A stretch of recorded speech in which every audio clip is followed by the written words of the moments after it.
What's going on, Verdicks tribe? Nick, B-Man here.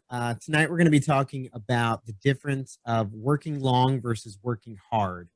This is a short little piece that we have written up on our website right now, and we thought it'd be a good idea to just shoot about the concept and go into a little bit more detail in a video format to kind of see what our thoughts are on the subject. So, in order to start, let's talk about what work actually is. So, the Webster's Dictionary, of course, so everybody turns to, Good old Webster's. good old Webster's defines work as an activity performed in order to create something that has a lasting value in the market. So, pretty simple. Your job, um, making something at your house, making a shelf, doing whatever it is, putting in the work for something that's going to have a lasting value, whether in your life or in your market, whatever that is. Sure. So, the difference between working long versus working hard in the way that I understand it and thought about it throughout this piece is, I consider working long your 9 to 5 job. You are if you're semi competent in your job and you just put in the time, you put in the hours, your manager sees you there, you get your work done no matter how long it takes, you stay late, you bang out the projects, you go through the motions. There's very little inherent risk of failure. You're going to be successful, but you're going to basically have to go up the corporate ladder like everyone else does. There's really no chance of this giant promotion or leaps and bounds or innovation or your quality of life being, exponentially skyrocketed through compensation or just quality of life or happiness. Whereas working hard is kind of what we're doing right here, right? I had work today. I put in my 9, 10 hours. I came home, hung out with my wife, hung out with my little girl, took care of the dad stuff, had dinner, did the dishes, and now, at 9:30 at night, we're here making this video. And, Yeah. we have hopes and dreams and aspirations that this will be successful. But there is a real inherent risk that me and Brian are shooting this video right now. And the only ones that will ever see this video are me and Brian. And Yeah, so, you definitely. know, there's a huge chance that this is a waste of our time and this is a giant failure. And if it's not, and this catches on, this could be the greatest single best thing that we've ever done. But it was a shitload of work to do it. And it's happening after we already put in a lot of long work. Yeah. Yeah, most definitely. So for me, raising kids, keeping the house clean, working a 9 to 5, that's all long work. And it's literal long work. It starts at 5:30 in the morning, goes to 9:30 at night. And then you get into the stuff that you're passionate about or that you're driven about. But the risk in the hard work is that there is risk, right? There's no risk in my long work. I just do the same thing every day. Right. Um, but there's risk in this. There's risk of failing. There's risk of succeeding. It also takes energy. Long work takes a different type of energy. It's sustained and it's sustainable, but hard work comes in sprints. And in order to maintain it, you need to be sharp in a lot of different facets. And I think that if you're not using those tools regularly, you're not prepared to get into hard work either. Hard work Yeah. requires thinking outside of the box, being creative, and just being driven overall. So that's why there are those people, even in a typical 9 to 5, who step above the rest or who are the outliers because they might be driven in those particular areas. 100%. Like you think of like the entrepreneurial attitude, right?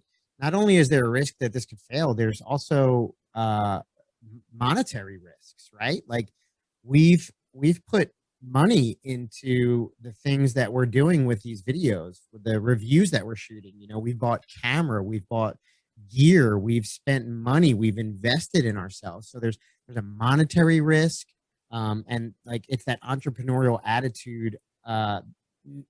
Tons and tons of self-start businesses fail, Yeah. but there's something to be said about succeeding in working hard. Like everyone wants to be their own boss.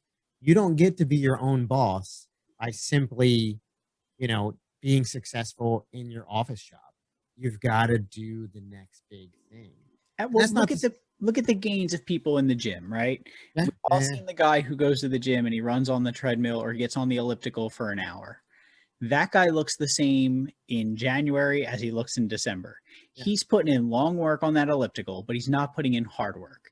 The guy who's over there pushing himself, putting on the extra weights, doing the extra reps, that hard work pays off more than that long work. That guy's got hours invested in that elliptical. No muscle mass to speak for it, still fits in his size 36 jeans. But the guy who did the hard work, he's got muscles now. He's got a thinner waist. He's crushing it on other aspects of his life. Long work versus hard work. Yeah, and it's also a little bit confusing too. You can't. It's almost not hypocritical, but it goes against itself because working hard also requires you to work long. Like it's Yes. like it's not to say that they're exclusive of each other, right? Like you've got to work hard. When you hear these, like someone like on a Tim Ferriss podcast or these guys that are these self-start businesses, if you think the guy that started like Uber or you think the guy that started like Twitter, all these different sort of things, they weren't doing 9 to 5 for this working hard project or passion project or their next big idea. These are the guys that are sleeping at their desk. These are the guys that have a bed in their office and stuff like that. So Yeah. working hard also requires a lot of long work. So they're not mutually exclusive, but they're definitely two totally different types of work. And, if you take a minute to reflect, it's pretty obvious which, where you fall in the spectrum. Oh yeah, it's seasonal, right? Yeah. There were seasons of my life where, as I explained in previous videos, I was driven and passionate and a man on fire. The way I studied for tests was hard. The way I tried to interview for jobs was hard. And then you grow into life, and at points, long work takes over and comfort sets in. And again, comfort's a killer. Yep. Don't let it get you. But I would like to be more of that hard working, because I can be that in certain areas about which I'm passionate. Yep. You just have Yep. to have that drive, that kicker, that sometimes it's the spark, so to speak. 100%. 100%. So really, that's the difference between the two.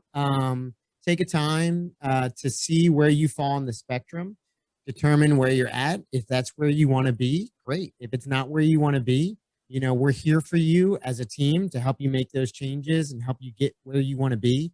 Hit us up on Twitter, hit us up on Instagram, hit us up on YouTube. Like this video. It doesn't cost you anything and boosts our ego a little bit, makes us feel good about doing this. Also lets us know that our hard work is being viewed by more than us and our spouses. So we would greatly appreciate that. Yeah, if you click the subscribe button, you will make our week. It's that simple. You will validate our hard work. You don't even have to watch the videos. It would be nice if you put them on in the background, but just do it. So all things Verdicks related, verdicks.com. We appreciate you. Thanks for taking the time to watch the video. And until next time, shields up. Shields up. All rise. The well-hung jury.